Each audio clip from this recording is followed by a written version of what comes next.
চলতি মাসের মাঝামাঝি গ্যাস নিরবচ্ছিন্ন হবে বলে জানিয়েছেন বিদ্যুৎ, জ্বালানি ও খনিজ সম্পদ প্রতিমন্ত্রী নসরুল হামিদ। বলেন, ঝড়ে ৩০,০০০ বিদ্যুতের খুঁটি নষ্ট হয়ে গেছে। চলতি মাসের মাঝামাঝি গ্যাস নিরবচ্ছিন্ন হবে। ৪-৫ দিনের মধ্যে বিদ্যুৎ নিরবচ্ছিন্ন হবে।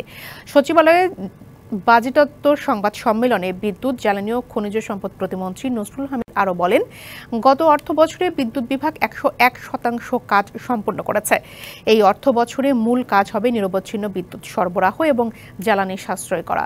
সংবাদ সম্মেলনে মন্ত্রী জানান, মোট জ্বালানির আপাতত শতকরা ১০% নবায়নযোগ্য রাখতে চায় সরকার। সরকার চায় সর্বোচ্চ কম খরচে দাম সমন্বয় করতে। গ্যাসের উৎপাদনে নিয়োজিত বিদ্যুৎ কেন্দ্রগুলোর সক্ষমতা গড়ে শতকরা ৬০%। এটা ইতিবাচক। ডলারের দামে তারতম্যের ওপর সমস্যা বাড়া কমা নির্ভর করছে।